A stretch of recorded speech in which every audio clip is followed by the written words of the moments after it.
definitely heavyweight size, 6'7", 260 pounds, seated Steve Cook of Roseville, California. An 8-time champion. Here's a 3-time champion who won last week and now has won 2 matches today. What an average today. Living up to his name, the Wizard of Oz, the Wizard of Ozio. Semifinal match.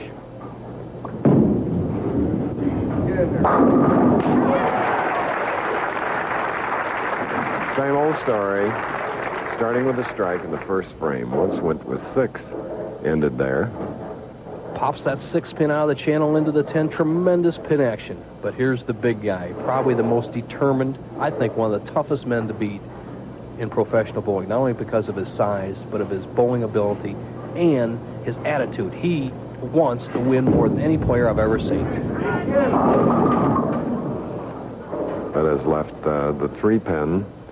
And there were 21 left-handers in the field of 240. This is the survivor. The big guy, 6 feet 7 inches tall, 240 pounds, cupped wrist, good knee bend, tremendous wrist action, good extension, and a little tester right here, Chris, the 3 pin. He missed that in Peoria last year when he changed balls for his spare to lose the match. He didn't change balls today, keeps that same grip after the pin that was his downfall last year. Such a smooth release at the line for such a big man. Well, the little trouble that Steve Cook had in the last year and a half simply came from a batting cage accident in 1983. He was in hitting some baseballs, and by the way, he can really hit them.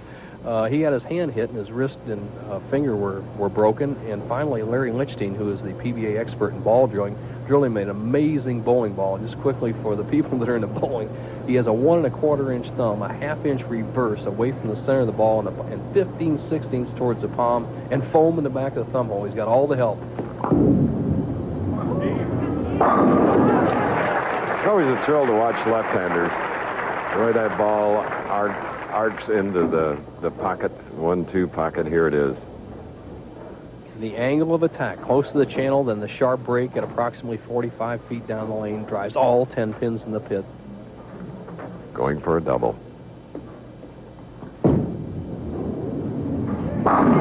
Now you can see why in 2 games he's averaging 243. 16 strikes. Talented, confident, money in the bank, has it all going, cool under the pressure. He's not even trying to help the ball. He's bowling with determination of a champion in the relaxation of a practice match. Waits for that ball, lets the body do all the work. Complete body bowler.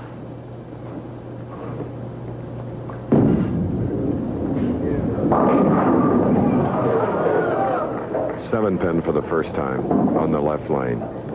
Playing a much deeper or more towards the center angle on the left lane, and he doesn't quite drive the 5 pin hard enough towards the 7. See the 5 pin, the second pin the ball hit, it nicks the 4, doesn't quite take out the 7. David Ozio will lead by 9 pins with this conversion.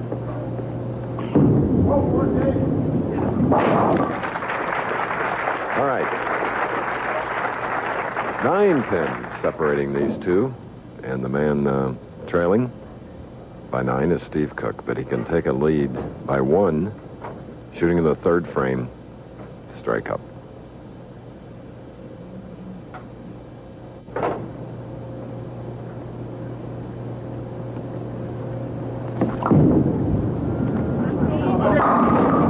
And the former Firestone champion, second once, shows what he's made of, Nelson.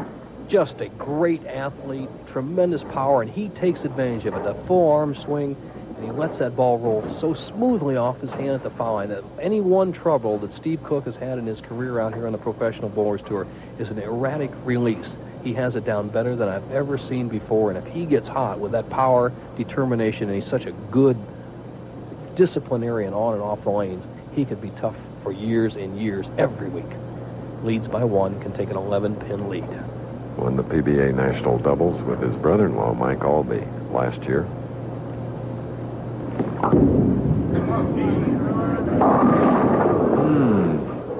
Breaking sharply. And the 2-4 standing. 2-4, tough spare 4, especially a big power player like Steve Cook. Now he's reaching back, getting that rosin pad. And I like to see what he's doing now. He just has to get the ball and avoid the chop. You don't want to take that 2-pin back off the 4. You want to cover both pins with the ball. So we mentioned the money that goes to the competitors. Very often our bowling events contribute to charity. Raffy Carry-On, 11,000 to United Cerebral Palsy. Great effort. Tremendous gesture. So we congratulate Raffy and Windy Man Resnick. We're reaching the midway point of our third match, 1 pin separating the two. Ozio won the first 2 matches as we're running behind our allotted schedule. In the 4th, he left a 2-4-5 minute spare. Here in the 5th, he's shooting a 7-pin. Just gets it. Trailing now by 3 with a spare working, Steve Cook shooting in the 5th. Aggressive, exciting Steve Cook. There's nobody, I think, that I enjoy seeing more get a string of strikes, 5, 6, 7 in a row than this big man. Wiping off the lane conditioner. Look at his wife, Candy. What a sweetheart. It looked like she was pulling on her cheek. Maybe they got a little something going down there. But Steve Cook wiping the oil off his bowling ball to get an even roll.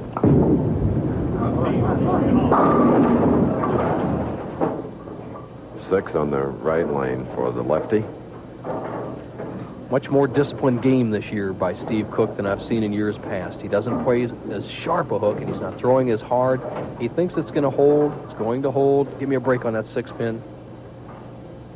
Not to be.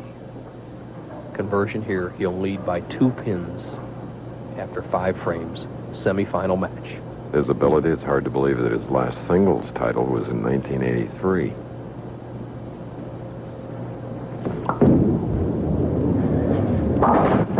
Chris, and in that singles title, he bowled probably the finest game I had ever seen. You remember when he came out as the tournament leader in the Firestone Tournament of Champions, and after mediocre scoring all day long, he started with 10 strikes in a row. It culminated the championship match with a 287. Re-rack as we look at the upcoming stop to Nelson's hometown, St. Louis, $125,000 Open, followed by the Light Beer Championship, $150,000. And then the True Value Open in Peoria, King Louis Open in Overland Park, Kansas.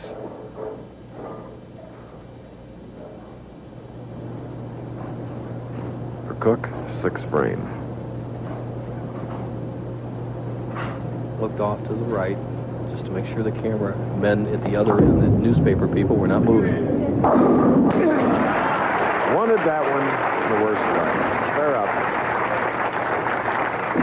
And it's such a close match. There's the break he wanted in the 5th frame. He finally got it in the 6th. The 3-pin goes to the sideboard, takes out the 6-10. Steve Cook leads by 2. The Wizard is up, 6 frame. And he told me before the start of today, Chris, he was starting to get tired. This is 12 straight days of bowling for David under pressure. And mustering strength, I'm sure a lot of which she gets from Lisa. Incidentally, her earlobe tugging, she told me earlier, it was to say hello to her sister. The way David's making money every week, 30, 40, 50,000 a pop, and a crack at that Miller Lite million, he may have his own telephone lines there, Chris. Look at his performance on the championship pair. Beautifully balanced. To retake the lead, he trails by 2. So David hasn't had it easy today, winning the first match by 5 pins and the next by 11. We'll be back with more of the third following. Changing, unpredictable, but there's a ball that handles it all. The AMF angle. Urethane control, urethane hitting power, devastating on any lane condition. #1 winner on the Winter Pro Tour 3 years in a row. Don't be left in the past. Hundreds of thousands of bowlers have chosen the Black Angle to get better scores. The AMF Black Angle at bowling pro shops only. The Angle strikes again. Tenacious Barry McGuigan defends his featherweight crown live from Dublin. He's the Up, and when we left, he was trailing by 2, but then Steve Cook in the 7th and 8th frame doubled to take now a 12-pin lead, but Ozio has a double working, shooting in the 8th frame.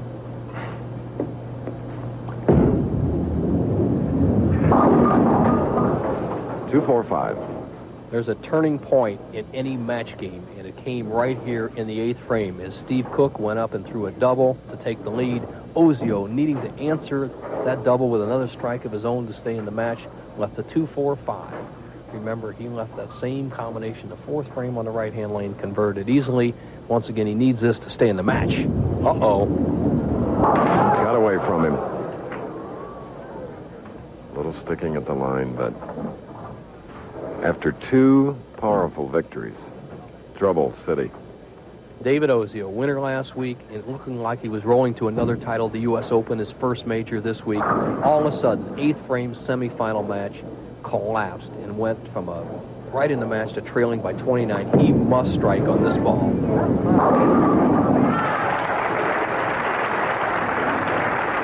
Tremendous performer. See the disappointment registered in his face. Constantly seeking perfection. And it's been a dry spell for Steve Cook of Roseville, California. Nearing the $500,000 mark in total money earned in a 9-year Professional Bowlers Association career. 3-bagger going, leading by 29. This is the 9th frame.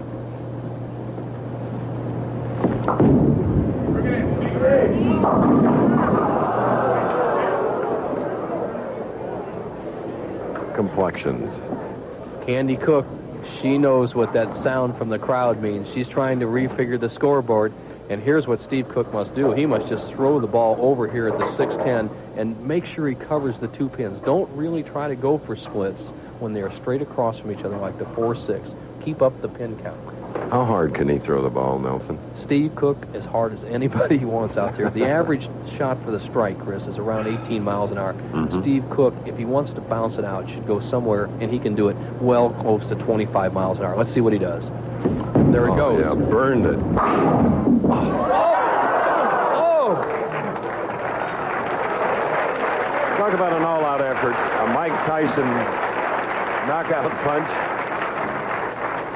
Watch what power can do. Look at him drive the 6 and the 10. Here it comes. It bounces back up on the pin deck. Nothing touches it. Just doesn't get the break. But remember, he still has the lead in the match. What a tremendous shot. Steve Cook leading by 14, going at a 2:12 pace. David Ozio still a possible 2:18. The winner will have to throw strikes in the 10th.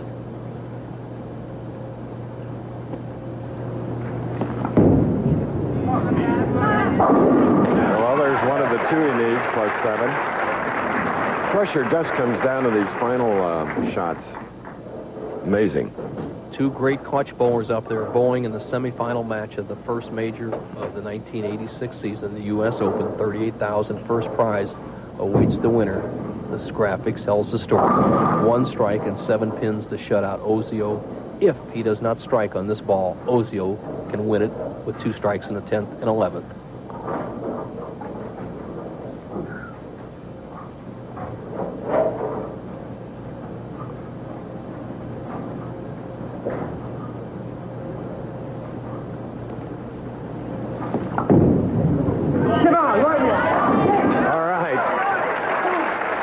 Talking to himself. Just a tremendous pressure release on his part, and what a shot. The big guy has taken over. He needs 7 pins to go on to bowl the tournament leader, another big guy, Frank Ellenberg, for the match. But this is the first time that David Ozio's opponent didn't get a bad break in the 11th frame. Del Ballard had a chance to double, solid 10.